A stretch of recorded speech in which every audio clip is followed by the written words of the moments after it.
agrair la invitació a l'Ajuntament de Lleida, a la Universitat de Lleida, a Europe Direct Lleida, també al Consell Català del Moviment Europeu per l'organització d'aquestes jornades. Si em permeteu, agrair la feina que fa el Consell Català del Moviment Europeu arreu del país. Jo crec que és una institució que a vegades corria el perill que fos molt barcelonocèntrica i jo crec que s'està fent un esforç per capil·laritzar la feina del Consell Català del Moviment Europeu, que em sembla fonamental. Aprofito també per expressar el respecte que fa sempre parlar després del Ferran Tarradellas, que també està fent una feina important i la vull destacar de capilarització de l'oficina de la Comissió Europea a Barcelona.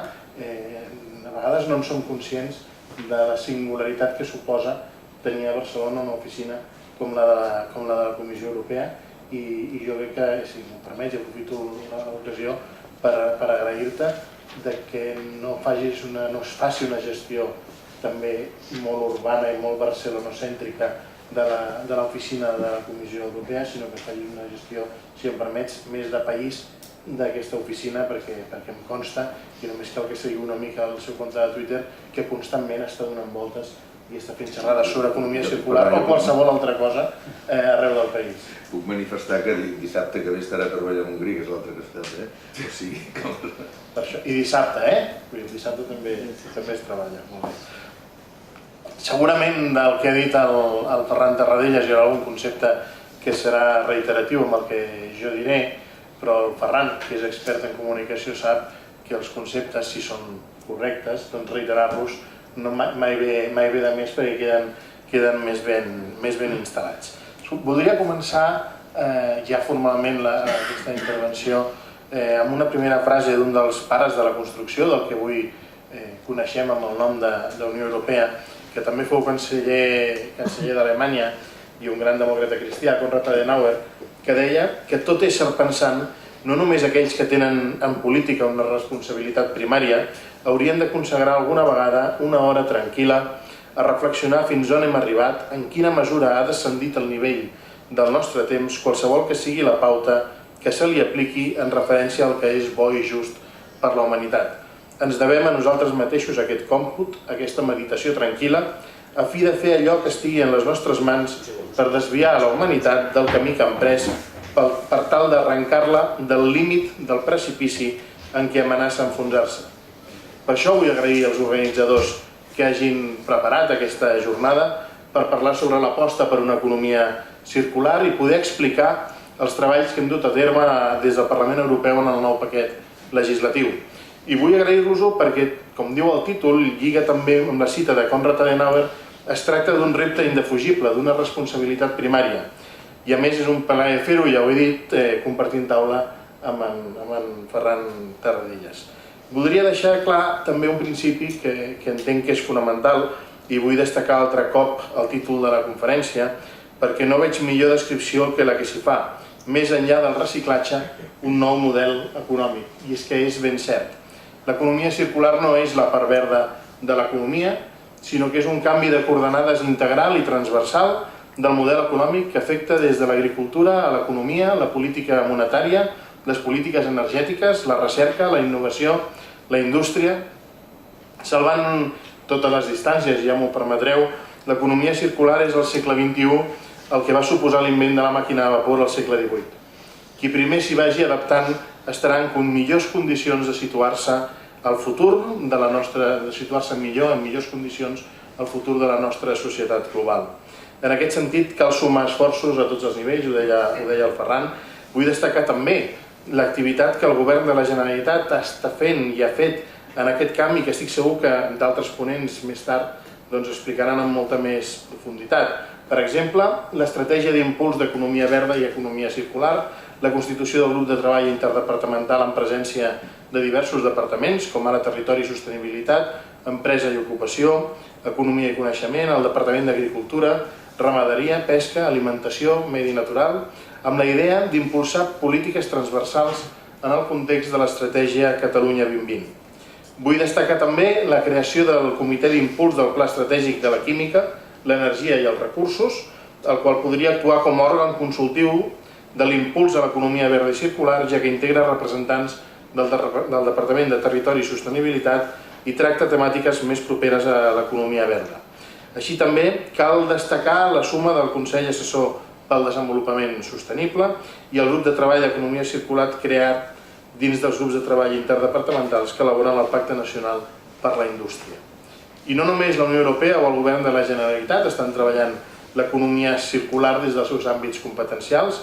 Aquí, per exemple, a les Terres de Lleida s'anunciava la subvenció de la Generalitat per valor de 1,1 milions d'euros per projectes relacionats precisament amb l'economia circular, des de tots els àmbits, de fet, des de l'àmbit privat, amb el projecte de preparació per la reutilització dels residus de demolició de ferns bituminosos per utilitzar-los novament en capes de trànsit construïdes amb noves mescles tèbies o en fred, de Benidorm i Hijos, l'àmbit públic, amb el projecte de prevenció, reutilització i lluita contra el malbaratament en el Pla d'Urgell, impulsat pel Consell Comarcal, i també de l'àmbit acadèmic, amb el programa de lluita contra el malbaratament alimentari i foment de la reutilització dels recursos, precisament de la Universitat de Lleida, per posar alguns exemples. És a dir, en un moment hem parlat molt per sobre del nivell local, del nivell nacional i del nivell europeu, treballant cadascú al seu ritme, cadascú des de les seves competències, per obrir via en la implementació d'això que anomenem economia circular. Una economia circular que no és ni més ni menys que un canvi de model econòmic que aquesta vegada no ve donat per la invenció d'una tecnologia concreta, la màquina de vapor del segle XVIII, sinó per la constatació que tenim un repte planetari, com és la lluita contra el canvi climàtic, que ens obliga a prendre accions ja.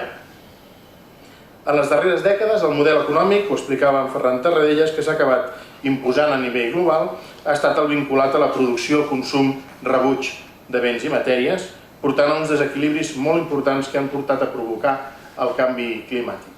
Les conseqüències del canvi climàtic han quedat molt ben reflectides en el tercer informe sobre el canvi climàtic a Catalunya, impulsat pel Consell Assessor pel Desenvolupament Sostenible, l'Oficina Catalana pel Canvi Climàtic, el Servei Meteorològic de Catalunya, amb la col·laboració del grup d'experts del Canvi Climàtic de Catalunya.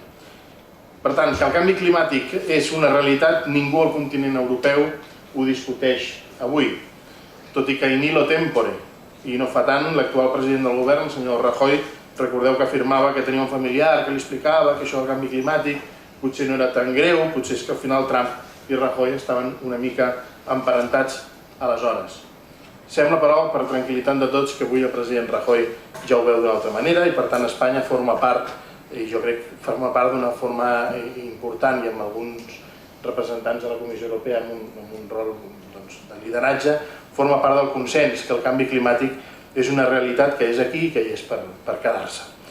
Però de poc ens pot servir tenir aquesta visió consensuada a la Unió Europea i ser els líders en objectius mediambientals per a complir si no tenim un acord a nivell global per part dels principals actors per tal de lluitar contra aquest canvi climàtic, perquè estarem d'acord que el canvi climàtic és global, és planetari, per tant de res serveix tenir endreçada a casa teva si els altres no fan els deures.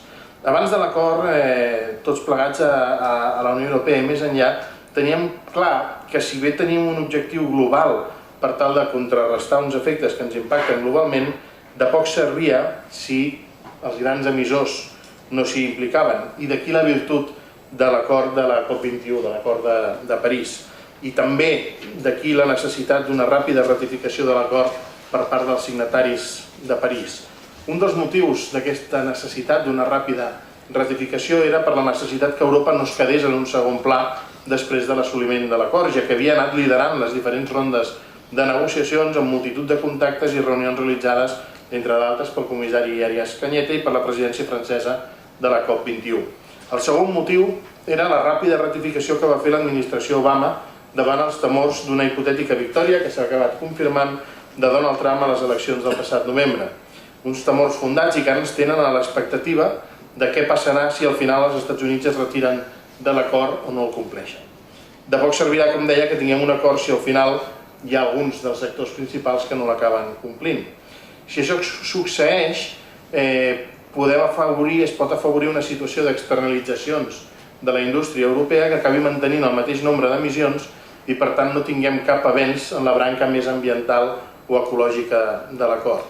i per l'altra banda tinguem un greu impacte negatiu en les economies i de retruc en la branca social europea. Per això necessitem aquest canvi de model productiu, aquest canvi que sigui transversal. Cal deixar clara una cosa, estem parlant d'un canvi de model econòmic que passa per un consum responsable amb el medi ambient, una economia més justa i una responsabilitat compartida entre el productor i el consumidor. Això significa reduir, reutilitzar i reciclar els nostres recursos. Convertir un sistema lineal on tot acaba a l'abocador en aquest sistema circular on, en sentit ideal, res es perd, tot es transforma i tot s'aprofita. Però també estem parlant del present, del camí per assolir els objectius als quals ens van comprometre tots plegats a la passada reunió de la COP21, de millorar el nostre entorn en el present i garantir un llegat millor pels nostres fills i les nostres filles. I per tal de garantir aquest llegat, i si realment volem garantir l'èxit de la implementació del model d'economia circular, hem d'assegurar-nos que sigui un model guanyador per tothom. La seva implementació va més enllà de l'aspecte mediambiental, que reduirà entre un 2 i un 4% les emissions de gasos d'efecte hivernacle. Amb l'aposta i l'impuls pel disseny ecològic, la reutilització i la reparació s'aposta per un canvi en la cultura econòmica, una cultura més sostenible i responsable. Alhora, com explicava en Ferran, pot aportar a les empreses l'estalvi d'uns 600.000 milions d'euros cada any, a la vegada que ens comprometem amb un rerefons més social i més èticament responsable. Europa cada any perd uns 600 milions de tones, que es diu molt de pressa, 600 milions de tones de materials que actualment són rebutjats com residus i que malgrat tot podrien ser reciclats o reutilitzats. Només reciclem un 44% dels residus produïts a les llars de la Unió Europea, amb una disparitat que arriba al 80% en algunes àrees, mentre que en d'altres, amb prou esforços, s'arriba al 5% de reciclatge. Hem d'avançar, per tant, en la conversió dels residus en recursos, aquests darrers sempre són finits i escassos, en augmentar la seva eficiència i poder avançar així cap a una economia més circular. Com tenim la situació avui? A mi, deixeu-me, abans d'entrar en matèria, fer una mica d'arqueologia legislativa o normativa. El primer document publicat sobre economia circular a nivell europeu és el document de treball dels tècnics de la Comissió arran de la revisió el 2010 del cos de la legislació europea amb caràcter retrospectiu per identificar càrregues administratives excessives, solapaments, buits legals, inconsistències o mesures i objectius que haguessin quedat obsolets. Els plans pilots desenvolupats per la Direcció General de Medi Ambient de la Comissió Europea van basar-se en la situació específica dels residus pels quals es van escollir 5 directives. La Directiva sobre Protecció de Medi Ambient, Directiva sobre envasos i residus d'envasos, la Directiva sobre els bifenols pluriclorinats i els trifenols pluriclorinats, la Directiva sobre el final de la vida de vehicles i la Directiva sobre bactèries i acumuladors. És a dir, en un primer moment, però encara avui, seguim treballant sota aquest paradigma. Es parlava d'economia circular per revisar tot un seguit de mesures legislatives adoptades amb anterioritat per tal de garantir que anaven totes alhora.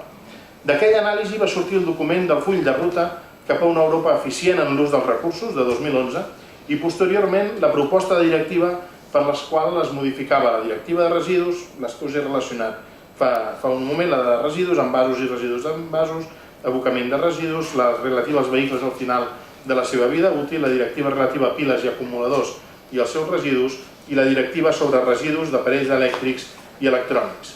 Aquesta proposta és la que va presentar la Comissió Barroso, Durão Barroso, durant el seu segon mandat i que va ser retirada al principi de la Comissió Juncker perquè la Comissió Juncker argumentava que volia presentar un paquet legislatiu més ambiciós i poder impulsar unes reformes que creessin realment un canvi de paradigma. L'objectiu és passar, com dèiem, d'un sistema lineal de produir, usar i llançar a un sistema en el que es tanqui el cercle. Com saben, el paquet d'economia circular, des del punt de vista de tramitació parlamentària, ho ha apuntat en Ferran Tarradella, s'ha reflectit doncs en la reforma de 4 àmbits, s'està reflectint perquè encara no podem donar-lo per tancat, en 4 àmbits, en 4 directives: residus, abocadors, envasos i els aparells elèctrics i electrònics. Però el paquet d'economia circular va més enllà i recull també diverses modificacions sobre la reutilització dels recursos dels que disposem. També, per posar un altre exemple, inclou l'àmbit de l'ús dels fertilitzants en l'agricultura, tal com es reflecteix en el Pla d'Acció de la Comissió Europea. Per fer-se la idea de la complexitat d'aquest expedient, pensin que el vot a la Comissió Parlamentària de Medi Ambient, Salut Pública i Seguretat Alimentària estava previst pel 8 de novembre del 2016 i finalment les 4 reformes, el paquet sencer, va ser aprovat a la Comissió Parlamentària del passat 23 de gener per poder-se votar en plenari a la propera sessió del 16 de març. Els grans grups del Parlament Europeu, tant el Partit Popular Europeu, Demòcrata Cristià, del que formo part, com també el grup dels socialistes i demòcrates europeus, hem hagut de crear els nostres propis comitès tècnics per poder avaluar cada una de les més de 2.000 esmenes que es van presentar. Seria com crear un grup de treball format pels assessors dels diputats del mateix grup parlamentari per poder definir una posició comuna del grup. Hem hagut de crear aquests grups per discutir el fons de la qüestió, les esmenes que es van presentar, així com la forma de poder arribar a esmenes de transacció entre els principals grups de la cambra. Volem que la tramitació legislativa del paquet d'economia circular sigui un èxit i per això posem a disposició de la societat europea els instruments necessaris per fer real aquest canvi de paradigma. La votació el passat 24 de gener va sortir aprovada per una ampla majoria, 58 vots a favor dels 69 membres que composem la Comissió de Medi Ambient, i tot i això no tothom està satisfet amb el resultat i cal que en siguem plenament conscients. Hi ha una gran diversitat entre els diferents estats membres i si bé l'objectiu és comú, la forma de fer-hi front divergeix de nord a sud, d'est a oest de la Unió Europea. No podem menystenir la gran tasca que ha fet la ponent italiana del grup socialista, la senyora Simona Bonafè, i la que han realitzat els companys que han estat ponents alternatius o portaveus dels seus grups en nom dels diferents grups parlamentaris.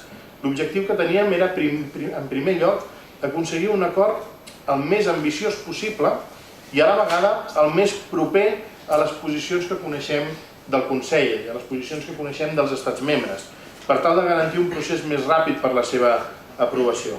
Sabem, som conscients que la Comissió Europea no està massa contenta amb tots els canvis que s'han introduït a la seva proposta original, però bé, això forma part del sistema de presa de decisions de la Unió, on la Comissió Europea proposa, el Parlament Europeu amb els estats membres disposen i de nou la Comissió Europea vetlla perquè allò que s'ha disposat es compleixi. En qualsevol cas, deia que la Comissió Europea no acaba d'estar massa contenta amb el resultat de la Comissió de Medi Ambient del Parlament Europeu, bàsicament perquè considera que hi ha algunes ambicions del text original que han estat diluïdes. Però, com es deia, això forma part del procés de presa de decisions establert als tractats. La Comissió de Medi Ambient del Parlament ha estat treballant, els deia, amb prop de 2.000 esmenes presentades al llarg d'aquesta tardor passada. D'aquestes 2.000 esmenes, 1.730 van ser transaccionades en 166 esmenes de compromís, perquè captin la feina de posar d'acord els diferents grups parlamentaris per intentar tenir un text el més coherent possible. Doncs 166 esmenes de compromís i només 270 van quedar fora d'aquests acords de compromís i van ser votades separadament. D'aquestes 270 que van quedar fora dels compromisos, 143 també es van acabar aprovant, 181 es van rebutjar i 46 van decaure perquè s'havia aprovat un text complementari. Els canvis produïts han anat en la direcció d'intentar ser àgils, com els deia, en la negociació amb el Consell de Ministres, amb els estats. En tot cas, en els debats que hem tingut ha estat molt útil que durant la consulta pública del paquet d'economia circular feta per la Comissió Europea es rebessin al voltant de 1.500 aportacions. Aquestes opinions reflecteixen les diverses posicions de les principals parts interessades, tant des del sector privat com per part de persones físiques, organitzacions de la societat civil i autoritats públiques. Les seves aportacions, sense cap tipus de dubte, han inspirat el treball preparatori del Pla d'Acció sobre l'Economia Circular i es reflecteixen, per exemple, en l'elecció dels sectors prioritaris. A més, totes les inquietuds a les quals m'he referit fins ara han quedat reflectides en els intercanvis de punts de vista que hem tingut tant a les comissions parlamentàries com en reunions tècniques a Brussel·les, com també les que han sorgit a les reunions a les nostres circumscripcions amb actors afectats tant institucionals com empresarials com de la societat civil. Un dels principals esculls que hem hagut de sortejar és el tema de la quantitat dins de la definició de residu municipal. Finalment, tal com ha quedat aprovat a la comissió parlamentària, el concepte de quantitat queda fora de la definició. Això preocupa principalment els petits municipis que no saben si podran afrontar la gestió dels residus. A Catalunya ho tenim, crec que bastant més resolt a nivell de mancomunació de serveis als consells comarcals, però hi ha altres estats i altres regions que no ho tenen resolt d'aquesta manera i els preocupa l'impacte que pot tenir la normativa en el món local. Un altre escull que hem hagut de superar han estat els objectius de reciclatge. La situació de partida de cada un dels estats membres és prou diferent. Estem davant d'un panorama on hi ha estats amb sistemes industrials i productius molt desenvolupats, on l'esquema producció-consum-residu havia avançat molt a la segona meitat del segle XX. Però tot i tenir aquest esquema, alhora, i sense ser una paradoxa, està ben instal·lat en aquests estats el convenciment per treballar contra el canvi climàtic a través del reciclatge i d'altres mesures mediambientals. En canvi, en d'altres estats, la producció, la industrialització i el consum potser no han arribat durant aquests darrers 70 anys als nivells capdavanters, i on per aquesta mateixa raó hi ha ben instal·lada una tradició de reutilització i reparació dels béns de consum. Però, en canvi, no s'ha interioritzat fins fa ben poc com de necessari és tenir objectius clars i definits en matèria de reciclatge i d'altres mesures relacionades. Per tant, hi ha països que, malgrat tenir menys residus, tenen percentatges de reciclatge molt més baixos que d'altres amb molta més capacitat de generació de residus, però també molta més capacitat de reciclatge i de reutilització. Sabent tot això, fora just establir i aplicar els mateixos percentatges per tota la Unió. Per tal d'evitar aquest tracte discriminatori dins de la Unió Europea, hem introduït una clàusula per tal que el 2030 hi pugui haver una pròrroga de 5 anys per països com Croàcia, Romania o Grècia, atès que a hores d'ara aquests països estan enviant als abocadors més del 75% dels seus residus municipals. Un escull més. On havíem de fixar el punt d'inici per compatibilitzar el reciclatge? A la part final del procés de separació dels materials o a l'entrada a la planta de reciclatge? És a dir, quan posem un objectiu del 70% de reciclatge en els residus urbans, com comptem aquest percentatge? Una vegada hem separat i classificat i venut els residus per tornar-los al cicle, o una vegada entren en el procés de fabricació? Una ampolla de vidre la comptem com a reciclada una vegada està separada del residu o quan el vidre es torna a fondre a la planta per tal de construir noves ampolles. Malgrat que el matís pot semblar petit, pot semblar lleuger, és molt important a l'hora de comptabilitzar el percentatge de reciclatge assolit, depenent del punt on es posi l'inici del comptador.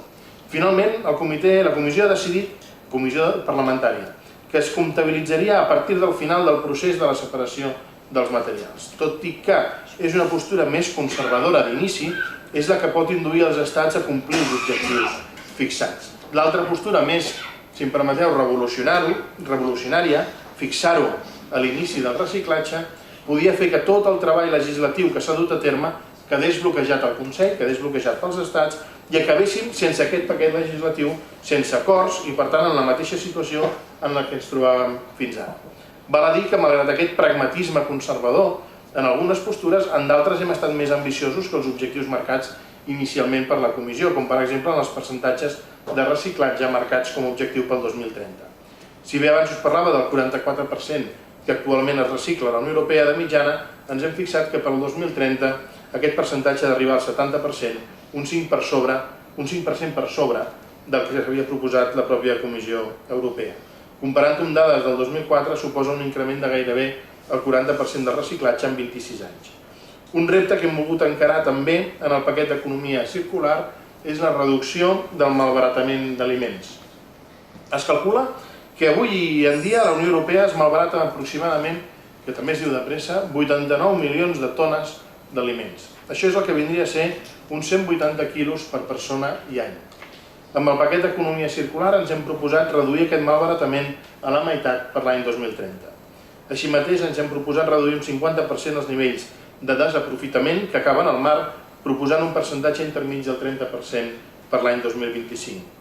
Un altre aspecte que hem tractat ha estat el referit a l'ecodisseny, que també en parlava en Ferran, i aquí hem posat també la responsabilitat del productor a l'hora de facilitar la tasca, tant del reciclatge com per la reparació i la reutilització dels productes.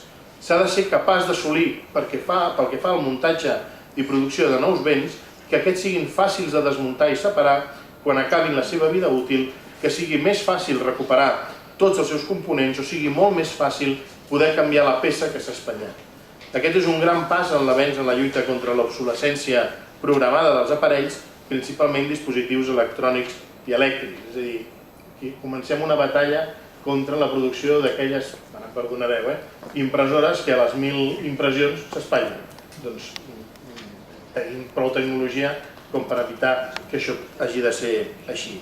Hem de poder comptar amb la responsabilitat dels productors precisament perquè dissenyin i produeixin els seus productes de manera que sigui molt més fàcil la seva reutilització i reparació. I també per part de la ciutadania perquè aquells productes que adquirim i que suposen una inversió no els haguem d'estar descartant directament i acabin a un abocador, sinó que els puguem reparar a nosaltres mateixos o si els duem a reparar sigui molt més ràpid, senzill i a un cost assumible. Per posar un exemple, a nivell de l'estat espanyol ens trobem en una situació de clar desavantatge per l'ús d'abocadors i els baixos índexs de reciclatge i reutilització de recursos. La major part del desavantatge és degut al fet que la producció del residu no es produeix pensant en la seva reutilització, reparació o reciclatge. En aquest sentit, caldrà fer molta feina per assolir l'objectiu de reducció que ens hem fixat per tal d'arribar a aquest límit màxim del 5% de residus destinats als abocadors, així com per assolir l'objectiu del 70% de reciclatge al 2030. Per això hem de prendre consciència d'una cosa. Des del dissenyador al consumidor, passant òbviament pel productor, hem de ser conscients i pensar en com poder reaprofitar un bé per tal de no acabar convertint-lo en residu. De la mateixa manera, aquest disseny ha de deixar molt clar quan es porten components perillosos per la salut humana o quan la seva manipulació pot comportar riscos pel medi ambient. Com els deia, el proper 16 de març votarem definitivament el mandat negociador del Parlament per tal de començar les negociacions amb el Consell, amb els Estats, i ho farem, com va dir la ponent, en plenari. Ho farem en plenari per tal que tots els diputats representants del poble europeu puguin expressar el seu acord amb el que hem expressat a la Comissió de Medi Ambient. Hi havia la possibilitat de fer una via express, que és que després de la votació a la Comissió Parlamentària començar immediatament les negociacions amb el Consell, amb els Estats, però hem volgut, la ponent ha volgut i l'hem acompanyat en aquest sentit, que el vot sigui del ple del Parlament, donada la importància del tema i l'impacte pel futur de la Unió. De totes formes, la feina segueix. El passat 26 de gener la Comissió va presentar, ho comentaves Ferran, un informe sobre els principals avenços del darrer any en matèria d'economia circular. Aquest informe obria una mica més el camp de l'economia circular i aprofitava per elaborar recomanacions als estats membres.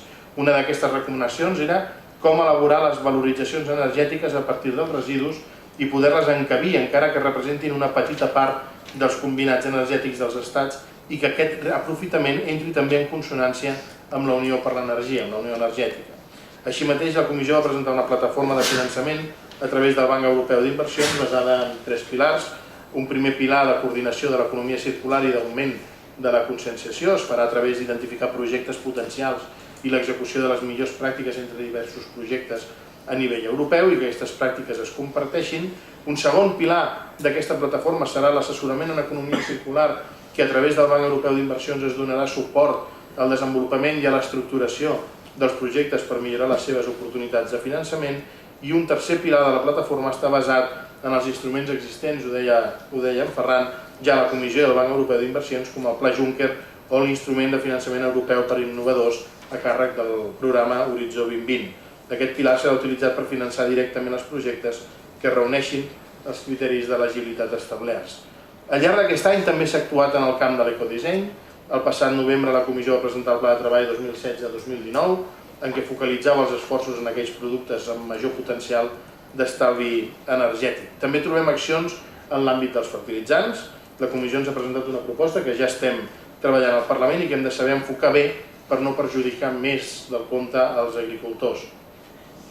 Amb les repetides objeccions al perllongament de segons quins fertilitzants o plaguicides, s'estan limitant cada vegada més la capacitat dels agricultors de lluitar contra les espècies, plagues i malalties que poden afectar la producció d'aliments i a les collites. I hem de saber, com tota la vida, trobar l'equilibri, no renunciar als objectius de lluita contra el canvi climàtic, però mentrestant no renunciar tampoc a l'equilibri territorial i al modus vivendi d'una part important aquí a Lleida de molta gent, però en general de la Unió Europea.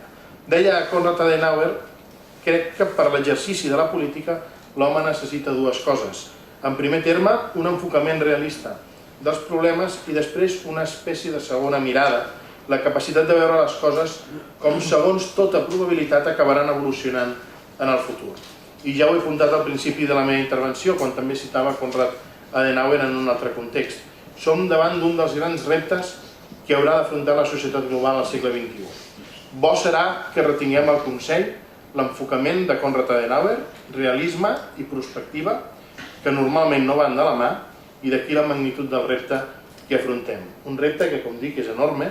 Com deia al principi i reitero, som davant d'un canvi de paradigma econòmic, no només una política més verda, és una política transversal que afecta transversalment tots els sectors econòmics i fins i tot m'atreviria a dir que no econòmics.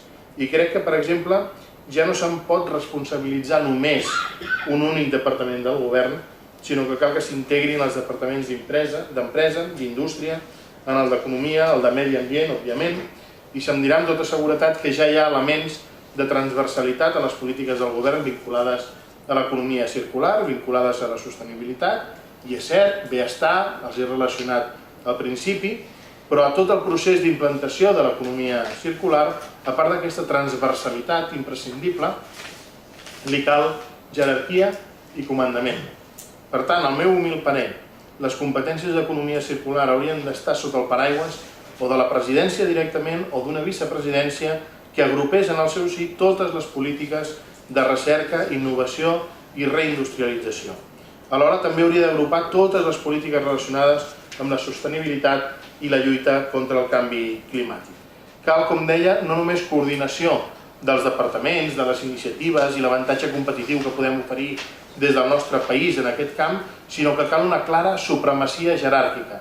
Per això crec que el grup de treball sobre economia circular creat en el marc del futur Pacte Nacional per la Indústria és un bon inici, però cal que aquest tingui, com deia, la visió transversal i vertical necessària.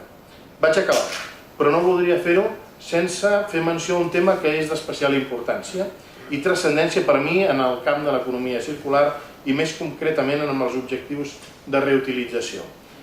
Hem de ser molt cauts en el desenvolupament i l'aplicació de punts de reutilització, atès que avui hi ha moltes entitats i organitzacions sense ànim de lucre que ajuden a la reinserció de persones a la societat i més concretament al món laboral a través precisament de la recollida i reutilització d'objectes i materials. Per això, si donéssim carta blanca a les grans corporacions que no són rival per a aquestes organitzacions, que ja estan treballant i donant oportunitats i possibilitats a persones especialment vulnerables, podríem crear una nova esquerda que distanciés encara més la nostra societat. Hem de vetllar perquè el progrés d'aquesta iniciativa d'economia circular, que ha de crear molts nous llocs de treball, ajudi també de forma directa a les persones amb més risc, que ens uneixi i que cohesioni més la nostra societat. Per això és important la inclusió de clàusules socials en la contractació d'empreses encarregades de la implementació i gestió d'aquests serveis, perquè tan important és crear nous llocs de treball com que aquests siguin de qualitat i tinguin unes condicions socials justes i dignes per evitar la precarietat laboral. Hem de tenir això molt present quan apuntem cap a un nou sistema de producció. No només esperem construir l'entorn favorable per la creació de més de 170.000 llocs de treball directes fins al 2035, sinó que aquests siguin de qualitat. Com han pogut veure, des de les diferents institucions europees treballem perquè el pas cap a l'economia circular sigui una realitat, passi de la lletra als fets. La Unió Europea destina més de 6.000 milions d'euros per transformar plenament el funcionament de la nostra economia en els propers anys. Insisteixo, i no em cansaré de repetir-ho, és un repte de grans dimensions que requereix valentia. Només si pensem en el present i en les futures generacions ens adonarem que aquesta transició és necessària per a la sostenibilitat del planeta i per a una eficient gestió dels recursos. No és fàcil, en som conscients, però hem de tenir present que la realitat ens interpel·la. I hem d'assumir aquest repte des de casa, des de les empreses, des dels municipis, des de totes les institucions, perquè és cosa de tots al final. Per això celebro de nou que avui estiguem treballant en aquesta jornada sobre economia circular, que hagin tingut la paciència d'escoltar-me tota aquesta estona. Penso que com a país no podem perdre l'avantatge competitiu, mediambiental i social que suposaria orientar l'economia catalana cap al model circular i fer-ho quan més aviat millor, perquè no és que sigui el futur, és que la partida ja ha començat i és bo ser-hi des del minut 1. Acabo, i ara de debò, amb una darrera cita que que va incloure el Sant Pare Francesc a la seva encíclica Laudato Si de maig de 2015.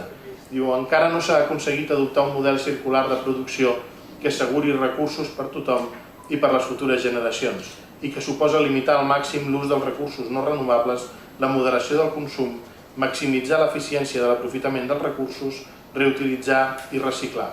Abordar aquesta qüestió seria una forma de contrarrestar la cultura del rebuig que acaba afectant a tot el planeta, però observem que els avenços en aquest sentit són encara molt escassos.